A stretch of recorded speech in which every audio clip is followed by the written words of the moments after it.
लक्ष्मण त्या रणांगणावर विकळ अवस्थेत पडलेला आहे। प्रभू रामचंद्राने त्या ठिकाणी स्वतःचा विलाप केलेला आहे आणि सुग्रीव असो विभीषण असो सर्वांना त्या ठिकाणी माझा बंधू लक्ष्मण वाचेल की नाही, प्रत्येकाकडे त्या ठिकाणी क्षमा याचना मागितली।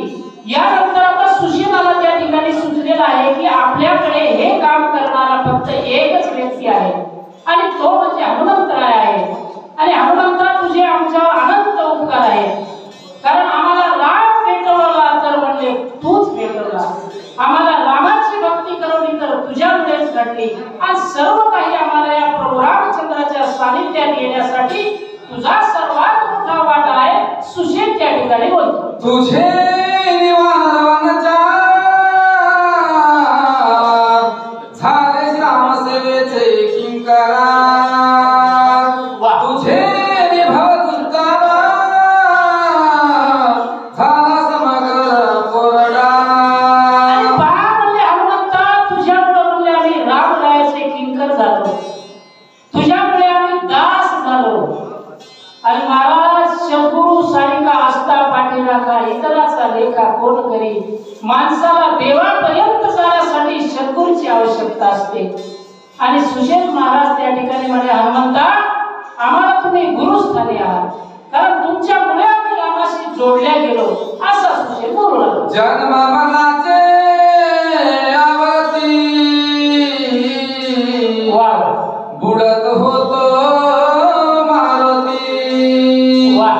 ते तुहाला ओने श्रीराम भक्ती वानर पंक्ती उद्धरल्या। अरे हनुमंता आम्ही तर म्हणले या जन्म मरणाच्या फेऱ्यात अडकलो होतो, जन्म मरणाच्या आवृत्ती या ठिकाणी आमच्या होणार होत्या। काय तू म्हणले त्या ठिकाणी देवासारखा धावून आलास आणि माझ्या रामरायाची भेटी करून देईस। त्या रामरायाच्या भेटीमुळे आता आम्ही जन्म मरणाचं त्या ठिकाणी साखर विसरून गेलो, आता नाही येणे जाणे आणि सहज खुंटले बोलणे, आता मात्र आम्हाला जन्म मरण नाही हनुमंता आणि तुझ्याकडे आता मात्र हे काम करावंच लागतंय। सुशील महाराज बोलतो हे जी नारे सांगो किती तुहा उद्धरले त्रिजगती तुझे पापी उद्धरती पापने मुक्ती तुझे। अरे हनुमंता तुझे या ठिकाणी मी काय काय सांगू, तुझे उपकार किती म्हणून सांगू। आणि या सर्व वानर जगाला या वानर जातीला उद्धरण्याचं काम तू केलं, या सगळ्या 18 पर्व वानरांचा त्या ठिकाणी तू गुरु झालास, म्हणून तर त्या बोची गावोगाव मंदिर आहेत महाराज। हनुमंता तुझ्यासारखी भक्ती आणि तू आम्हाला या भक्तीला या प्रभू रामचंद्राच्या भक्तीला लावण्याचं काम तू केलं, म्हणून आमचे जगद्गुरु तुकाराम महाराज सुद्धा म्हणतात काय भक्तीच्या त्या वाटा मग जावया सुभटा।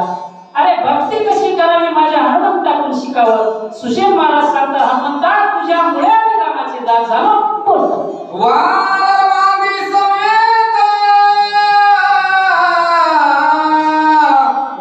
पीडिता उपवासी समस्ता ते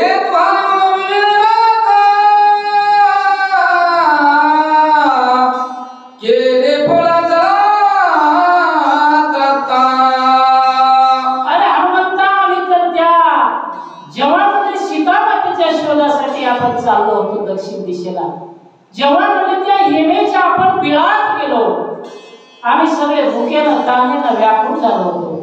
आम्हाला खायला प्यायला काही नव्हतं, आम्हाला चालवतही नव्हतं, परंतु त्या विवरामध्ये तू म्हणले फळाहार आम्हाला घडवला, आम्हाला त्या ठिकाणी पाणी पाजलं, आमचं जीवन त्या ठिकाणी तू वाचवलं। हनुमंता तुझे उपकार आम्हाला कधी फिटणार नाही। सुशील महाराज बोलतात विवरे सहित हेमा तुहा उधरली विरुद्धमा समुद्र पतंगमा मरण धर्मा सुकविले।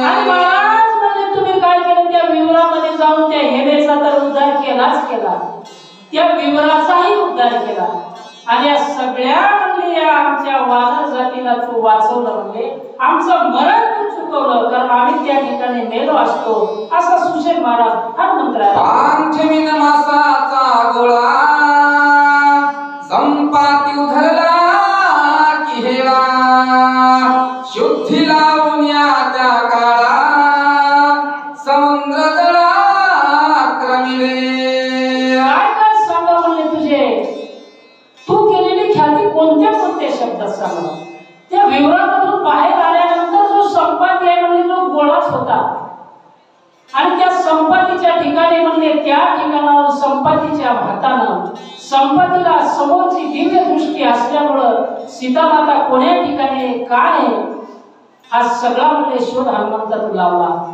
सुग्रीव महाराज हनुमंताची विनंती करू लागले छायाग्रह राक्षसी तिने सगळाची गिरासी काळज पटोनी बेगेसी दुष्ट राक्षसी मारी आणि पहा म्हणजे जेव्हा सीतामातेच्या शोधासाठी तू जेव्हा उड्डाण केलं समुद्रावरून जात होतास तेव्हा म्हणले ती छायाग्रही जी आहे तिला म्हणले तू गिळून घेतलं तिचं काळीज घेऊन बाहेर निघालास आणि सीतामातेचा शोध लावला हनुमंता तू खूप मोठं कार्य केलेलं अजून काय केलं सुरसा दानवाची माता न मारून गेला परता पाया देवनी परत माथा तोही तत्वता उद्धरला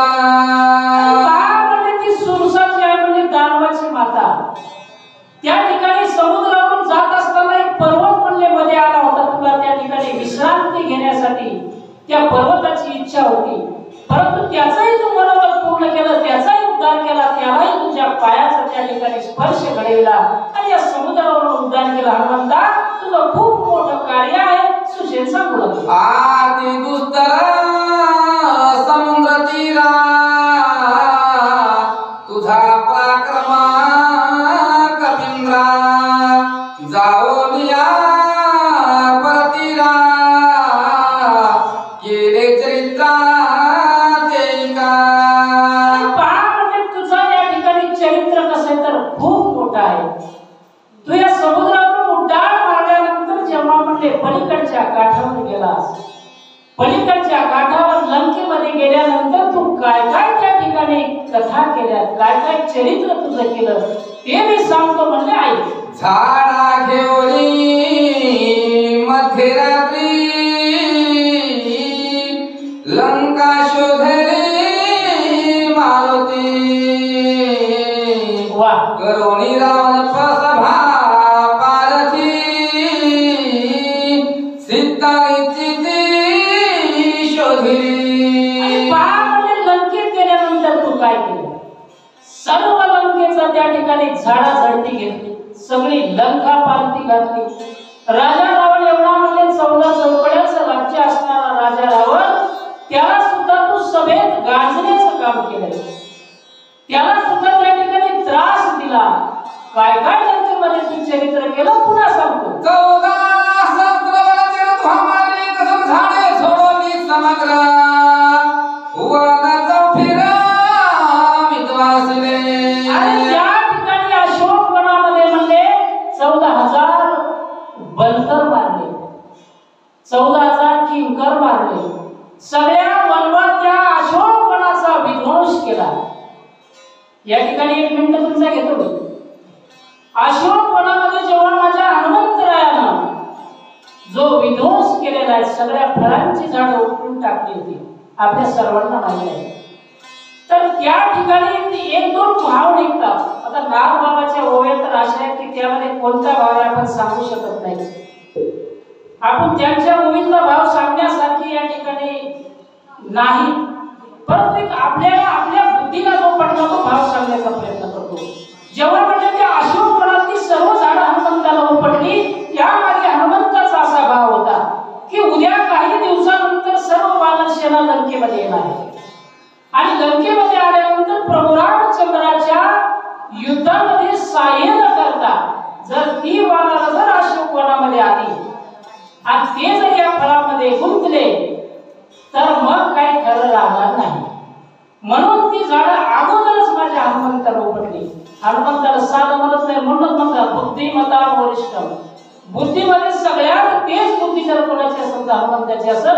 समोरचा विचार केला आणि त्या ठिकाणी झाडं उपटण्याचं काम केलं. तर महाराज या ठिकाणी तुम्हाला वाटत की प्रभू श्रीरामचंद्राने माणसांना सोडून वानरांना सोबत का नेला असं युद्ध करायला, त्याचाही भाव या ठिकाणी सांगण्याचा प्रयत्न करतो. त्या काळात काय जनक राजा काही साधा राजा नव्हता. जर किती सैन्य पाठवा म्हणून तर रामरायाकडे पाठवता आला असता. पण त्या ठिकाणी सगळे वनचर, सगळे पाला खाणारे वानर जमा केले. कारण वानर फक्त इमानीद्वारे आपल्या स्वामीचं करण्यासाठी त्या ठिकाणी रामाला सक्षम वाटले म्हणून केले. जर माणसं असती तर राजा रावण जर एक एक गीत दिली असते सोन्याची महाराज गेले असते कधी, रामाकडून गेले नसते महाराज. म्हणून प्रभू रामचंद्रानं वानर जातीचा उद्धार केला. सांगा जंबुमाळी प्रधान पुत्र तुहा मारिला अख्या कुमारा इंद्रजितासी करुणी छत्र रणे सत्वर गांधीला. आणि तू लंकेमध्ये जाऊन काय म्हणजे जंबुमाळी मारला, अख्या कुमार मारला, सगळ्यांना त्रास दिला. काय काय कार्य तू केलं लंकेमध्ये, किती मोठं काम केलं. कारण त्या लंकेमध्ये देवादिकांना सुद्धा जाता येत नव्हतं, एवढी अवघड लंका होती. आणि त्या लंकेमध्ये जाऊन तू ही सगळी ख्याती केली. हनुमंता तू खूप मोठा श्रेष्ठ आहे. सुशेन होते बोलतात देखून दशानन रावण तुहा करणी पुष्टासन तिखट वाघमाई करून हृदय दशानन विंधिला. तो राजा रावण ज्या सभेमध्ये बसला होता त्या सभेमध्ये तू स्वतःच्या शेपटीचं मोठं आसन करून बसलास. त्याच्या बरोबरीला बसला, त्याच्या नजरेला नजर भिडून त्या ठिकाणी तिखट शब्दामध्ये बोललास. काय काय तुझे या ठिकाणी मी गुण वर्णन करू. सुशेन महाराज बोलला आगी लावणे पुछासी जाळले दाही मुखासी भस्म करुणी लंकेसी सीता शुद्धी सियाली. स्वतःच्या शेपटीला त्या ठिकाणी अग्नी लावून घेतला. स्वतःचं मरण शेपटी ते सांगून सगळ्या राजा रावणानं सगळ्या लंकेतले कपडे त्या शेपटीला गुंडाळलेला अग्नी लावला. अग्नी लागत नव्हता महाराज. 10च्या 10 तोडला तो फुगायला गेला. सगळ्या दाढी मिशा जाळून घेतल्या. सगळ्या राजा रावणाच्या दाढी मिशा जाळून लंकेची त्या ठिकाणी होळी करून आलास. हनुमंता तू खरंच श्रेष्ठ आहे. सुशेन महाराज बोलतो एकल्या एका पान आधरा त्रिद्वारा आलोनी महापाशा सेतु बंधन संपविले. तू हा सेतू बांधताना रात्री बेरात्री मोठमोठाले पर्वत आणलेस, मोठमोठाल्या शिळा आणल्यास. आणि या सेतू बंधनाच्या कार्यामध्ये आमच्या सर्वांपेक्षा जास्त काम तू केलं हनुमंता. सुशेन महाराज बोल आती संकटी रिगम करुणा खांदी बाहू लक्ष्मण वीर इंद्रजीत दारुला तुहा एकले न मारविला. अरे म्हणजे त्या इंद्रजिताला काय तर वरदान होतं. तो आकाशामध्ये राहून युद्ध करू शकत होता. आपल्या लक्ष्मणांना तू स्वतः आपल्या खांद्यावर बसून त्या इंद्रजिताच्या बरोबरीने गेलास. आणि त्या इंद्रजिताचा त्या ठिकाणी जाऊन म्हणजे घात करण्यासाठी तुझं खूप मोठं कार्य महान आहे. आणि तू इंद्रजिताला स्वतः त्या ठिकाणी लक्ष्मणाच्या हातून मारविलं. असा तू मोठा पराक्रमी वीर आहेस असं सुशेन वैद्य हनुमंताला मदीन धर्मती धरिता कीर्ती करवे मेरी हनुमंत भक्तोत्तम कपिला था श्रीराम सुखार था बंधू ठवी. आणि काहीच नाही म्हणले कितीतरी असे मनामध्ये असंख्य तुझ्या पराक्रमाचे या ठिकाणी पोवाडे आहेत. काय काय वर्णन करू म्हणले एक एक जर सांगत बसला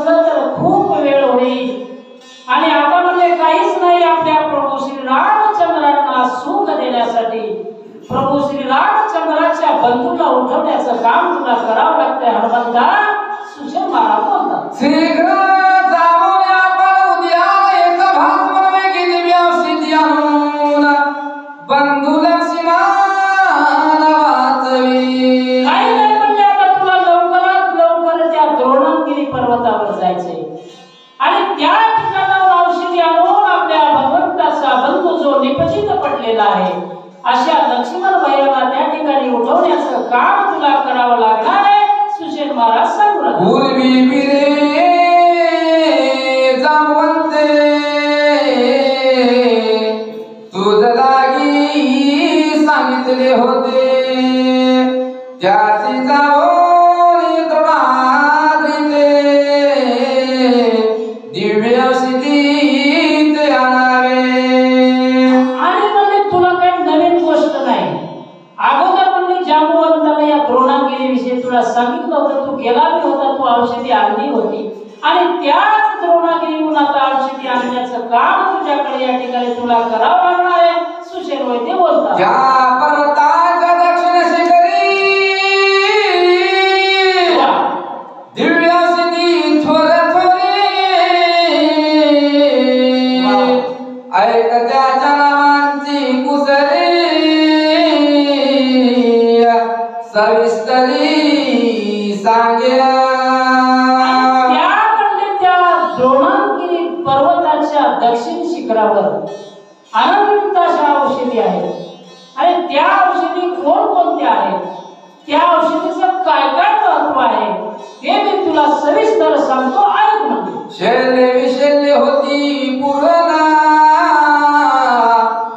विशल्य करणे तिचा विधान अतियुक्तीने आपण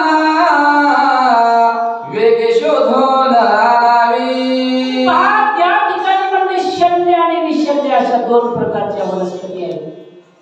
शल्य आणि विशल्य काय काम करतात तर माणसाला जी जखम झालेली ती जखम भरून आणण्याचं काम करतात आणि अशा दोन्ही प्रकारच्या औषधी तुला त्या द्रोणागिरी पर्वतावरून शोधून आणायच्या. धन्वंता सुशेन वैद्य सांगू लागले सोय खाय जाती बुजुना शेते कानपती आपण अंगीन राहू शकेवना स्वर्णाधान दिसरावा. काय काय त्या वनस्पतींची नाव आहेत. एक सुवर्ण नावाची अशी वनस्पती आहे, अशी औषधी आहे की जी म्हणजे अंगाला जी जखम आहे ती जखम भरल्यानंतर तो वर सुद्धा राहत नाही. म्हणजे काही लागलं होतं का हे सुद्धा कळत नाही. पुन्हा अगोदरच्या सारखंच त्या ठिकाणी जुळून येतंय किंवा तसं त्या ठिकाणी जोडून येतंय. अशा प्रकारची ती सुवर्ण नावाची वनस्पती सुद्धा त्या पर्वतावर आहे आणि ती तुला आणायची. हनुमंताला बोलतो पाने सीता सुकुमारा खूप शक्ती चंद्राकार फळे हिरवी सुंदर रक्तांबर फुले तिची. त्या वनस्पतीचे वर्णन सुशेन महाराज सांगू लागले. पानं अतिशय कोमल आहेत म्हणजे की त्या पानाला आपल्या चंद्राचे किरण सुद्धा खूप शकते एवढे कोमल तिचे पान आहेत. हिरवे गार असे त्या ठिकाणी पान आहेत आणि त्याच वनस्पतीचे जे फुलं आहेत म्हणजे रक्तांबरासारखी म्हणजे लाल पूर्ण त्या ठिकाणी लाल भडक अशा प्रकारची फुलं सुद्धा तिला आहे. अशा सर्व वनस्पतीची ओळख आमचे सुशेन वैद्य हनुमंताला सांगतो. वाचवावया लक्ष्मण करावे सवे गगमना म्हणून धरिले दोन्ही चरण वेगी प्राण करावे. आपल्या बंधू लक्ष्मणाला वाचवण्यासाठी हनुमंता तुम्हाला हे काम करावंच लागणार आहे आणि तुम्हाला मी हात जोडतो, तुमच्या पाया पडतो. सुशेन महाराजांना हनुमंताच्या चरणावर लोटांना घातलं महाराज आणि आपल्या लक्ष्मणाला वाचवण्याची जबाबदारी आता तुमची आहे असं म्हणून हनुमंताला विनंती करू लागले. तू अमृता जीवदाता तुहा चुकविली भवव्यथा बहु बोलवणे घडे सर्वथा सद्गुरु तत्वता तू आम्हा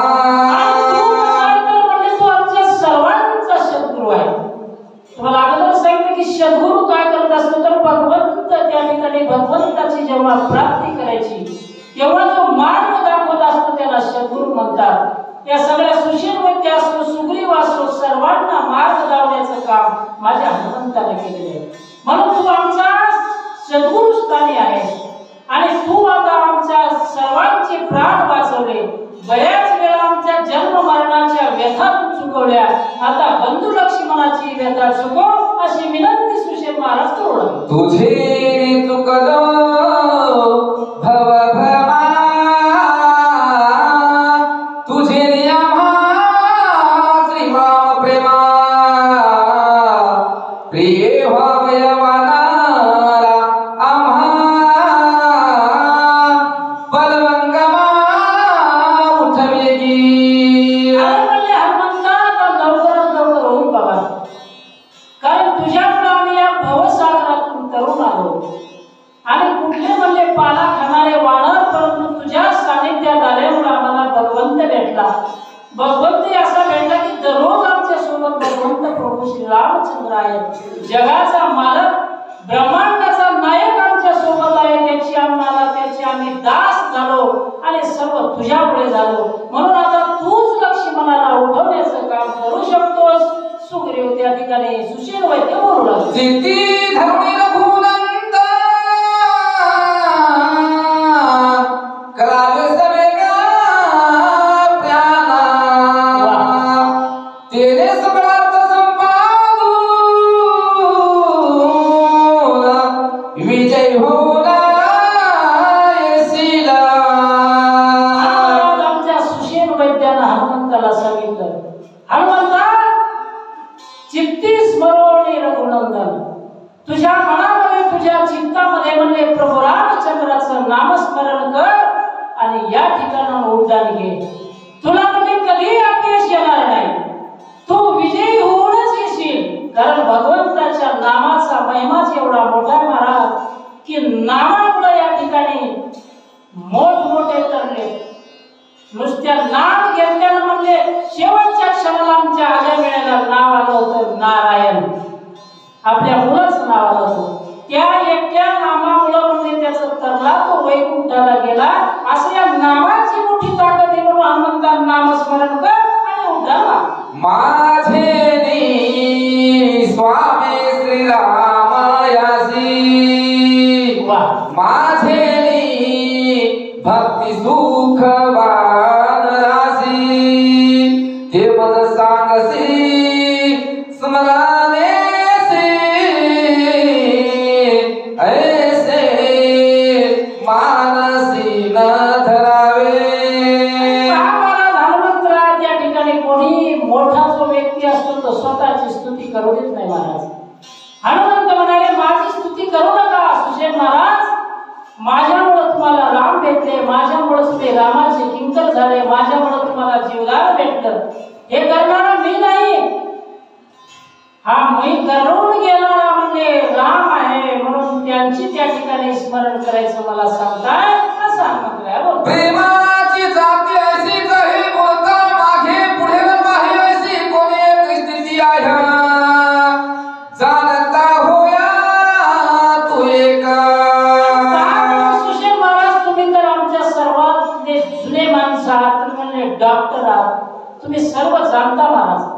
प्रेमाची जातीच अशी असती. आज आम्ही 400 किलोमीटर वरून आलो फक्त प्रेमासाठी आलो महाराज. आम्ही पैशासाठी रामकथा करत नाही. सर्वांना अजून एकदा सांगतो, मी ज्युनियर कॉलेजला प्राध्यापक आहे. परंतु या कोरोना काळापासून या रामकथेची एवढी गोडी लागली महाराज. किती दूर जर कथा असली तर जावं वाटते. तिकडं पाय ओढतात. आज आमची आणि आनंद महाराजांची ऑनलाईनच्या माध्यमातून ओळख झाली. त्यांना सहज फोन केला म्हणजे महाराज आपल्या इथे शक्ती मला 100% येणार आणि आज या ठिकाणी येण्याचं भाग्य लागलं. म्हणून रामकथा ज्या ज्या ठिकाणी असत त्या त्या ठिकाणी जसे हनुमंतराय असतात तेव्हा तसंच त्याच प्रकारे ज्या ज्या गावात रामकथा असत त्या त्या ठिकाणी आम्हाला जाण्याची इच्छा होती महाराज. म्हणून या ठिकाणी हे भाग्य असलं आपल्याला बोला. सवरणे नाही गोंधळाधा नरने नासे सकळ पदा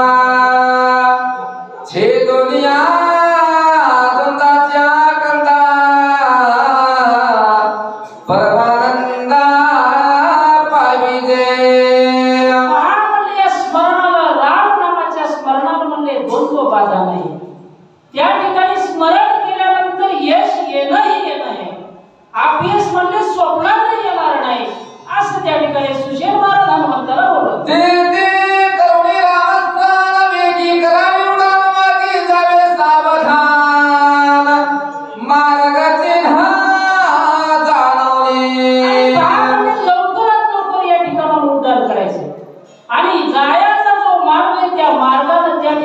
सावधानपणाने जायचे. सावधानपणाने गेल्यानंतर म्हणजे कुठं माणसाला विघ्न येत नाही असं सुशेर महाराज सांगतात. लवणारी कसकळ समुद्रा साडोरे कुशदीप समग्र ओलांडून श्री सागर पर्वतेंद्र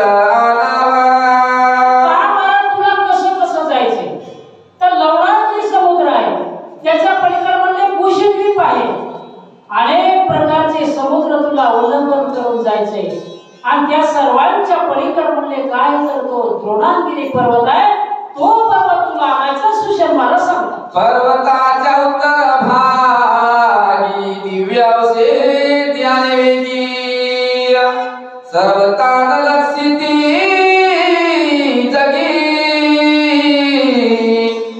त्याही वेगी परिसापा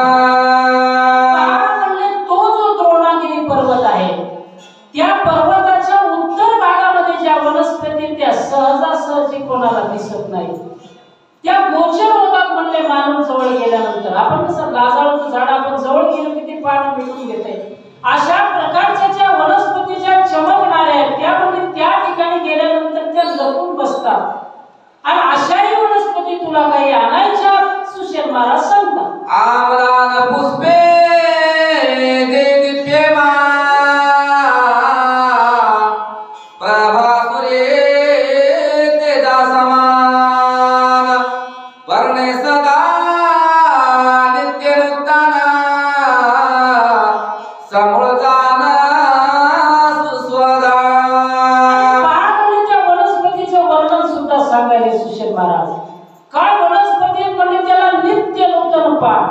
म्हणजे नवीच पानं त्याला म्हणजे पालवीवर पालवी पालवीवर पालवी.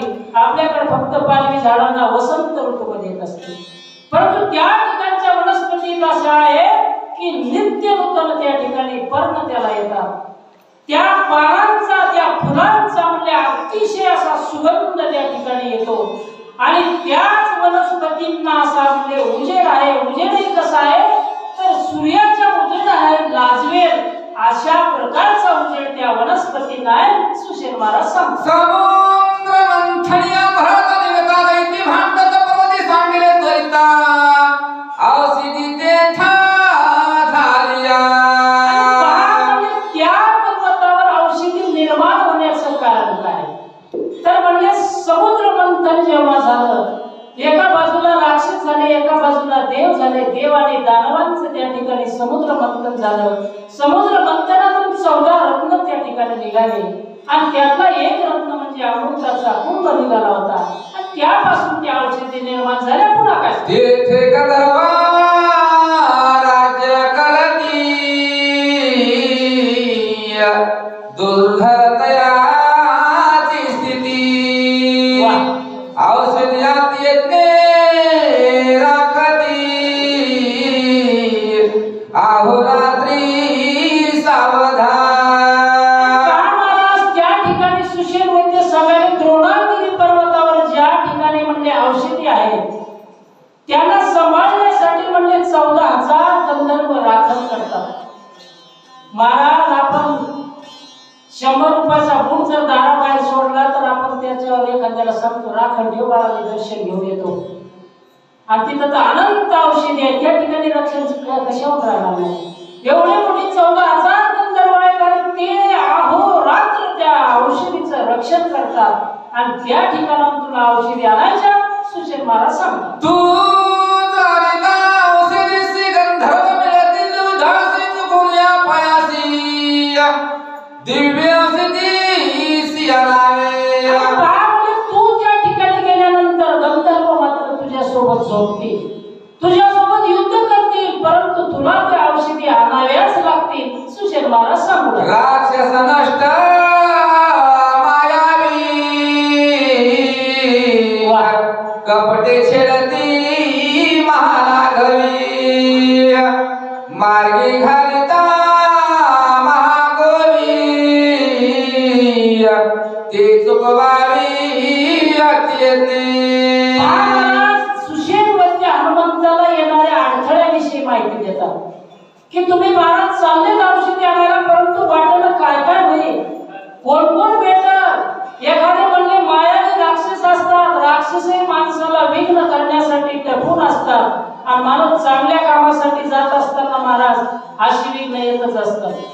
म्हणून ते सुद्धा तुला विघ्न टाळायचे आणि त्या विघ्नातून समोर जायचे आणि आपलं कार्य करायचे. सुशेर महाराज नाना परिचा छळ युक्ती राक्षस छळत्या करी युक्ती ते सांडोने मारती शीघ्र गती परतावे. आज म्हणले आपल्याला वेळ कमी आहे, आपल्याला दिवस निघायच्या आत लक्ष्मणाला उठवावं लागते. म्हणून म्हणले महाराज तुम्ही औषधी आणायला जात असताना जायचं त्या वेगानं, यायचे त्याच वेगानं, नाहीतर तिथंच बसा फराळ पाणी करत एकादशी जात उशीर होईल, लवकर यावं लागते. दूर पंथाती आघाना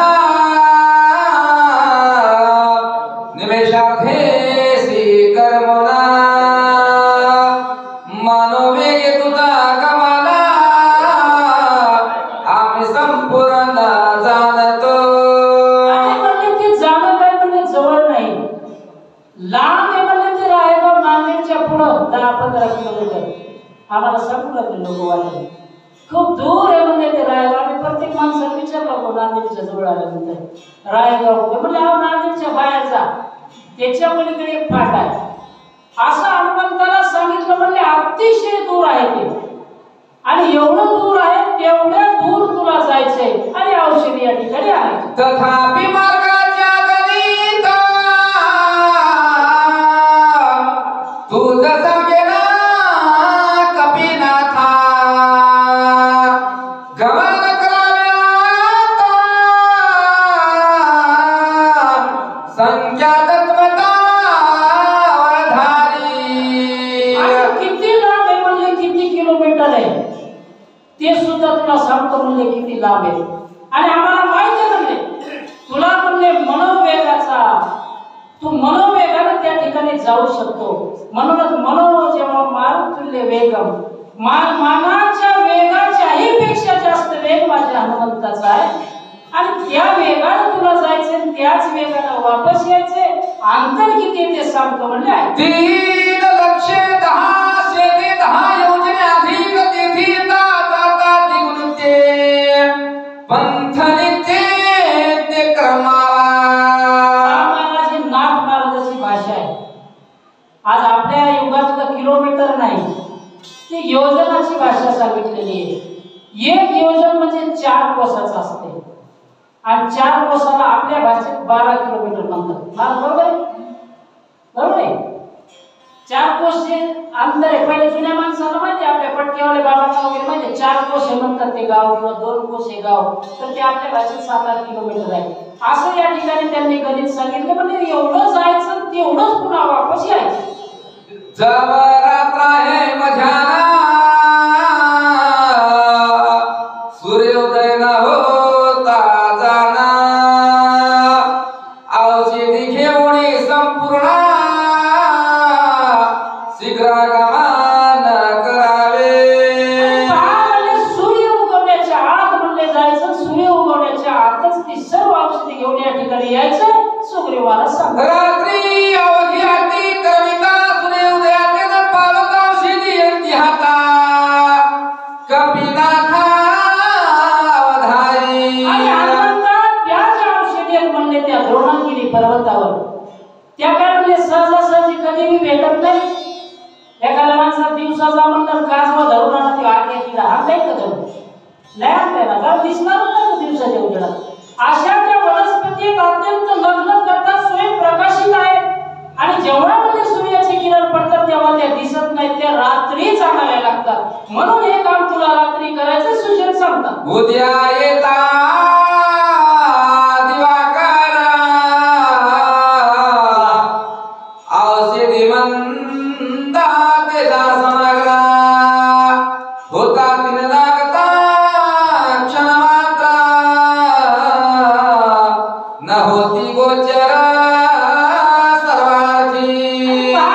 जेव्हा म्हणजे दिवाकर म्हणजे सूर्याचं आगमन होतंय, आता आपले लाईट लावलेले आहेत महाराज, अतिशय प्रकाश लख प्रकाश पडलेला आहे। जसा आपला दिवस निघत तसे लाईट म्हणले चमचमणारे उगे आपले साधारण दिसतात, कारण सूर्याचा मोठा उजेड असतो। अशा म्हणले त्या पर्वतावरच्या ज्या औषधी आहेत त्या म्हणले फक्त रात्री दिसतात। सूर्य उगवल्यानंतर एकही ती वनस्पती तुला दिसणार नाही, म्हणून तुला रात्री जायचं आणि रात्रीच यायचं। आणि कबीर कबीनाथा तुझे सांगेन तुझा दिवाकर आयता कार्य सर्वथा नासेला। सगळ्यात कोणते दुःख जर राहायचं असेल तर महाराज पथ्य पाळावं लागते, आणि एवढ्या औषधी आणायच्या म्हणल्यावर म्हणले एक पथ्य आहे, ते पथ्य तुला सांगतो ऐक म्हणले। परमशक्ती वरद पुरला उदया येता सहस्र किरणा ज्यावरी घाली जे आपणा त्याचा प्राण वाचला। महाराज म्हणतात एखादं जर काम सांगायचं असतं काळजीपूर्वक माणूस सांगत असते। सुशेन महाराज हनुमंताला सांगायले, महाराज म्हणजे तुम्ही जर औषधीचा पर्वत औषधी आणणार आहे, पण एक पथ्य आहे म्हणजे त्याच्यासाठी। या आपल्या जो म्हणजे लक्ष्मण आहे विकळ अवस्थेत पडलेला, जर म्हणजे त्याला ज्या ठिकाणी शक्ती लागली त्या ठिकाणी जर म्हणजे सूर्याचे किरण पडले तर लक्ष्मण मात्र त्या ठिकाणी वाचणार नाही, त्याचा प्राण जाईल। म्हणून एवढं ध्यानात ठेवून तुम्हाला आता कसं जायचंय आणि किती लवकर यायचंय ते तुम्ही यायचे असं सुशेन महाराज सांगतात। या रागी कपिनाथा सवे कमन करियता सोमित्र वाचविया सर्वथा श्रीराम सुखा सुख देई। म्हणजे हनुमंता यासाठी आता म्हणले तुम्ही लवकरात लवकर जा आणि आमच्या सौमित्रनाथाला त्या ठिकाणी लक्ष्मण भैयाला उठवण्याचं कार्य करा, प्रभू रामचंद्राला सुख देण्यासाठी तुम्ही लवकरात लवकर जा सुशेन बोलता। राजा सुग्रीव आपणा प्रार्थिता झाला वायुनंदन शीघ्र करोनी प्रयाण बंधू लक्ष्मण उठवावा। आतापर्यंत सुशील वैद्यानं पूर्ण माहिती सांगितली, हनुमंताची विनंती केली। आता त्या सर्व वानर सैन्याचा राजा असणारा राजा सुग्रीव तोही त्या ठिकाणी हनुमंताला विनंती करू लागला, म्हणले हनुमंता तुला लवकरात लवकर जावं लागतंय आणि तुला या हनुमंताला या लक्ष्मणाला उठवावं लागतंय असं सांगू लागले।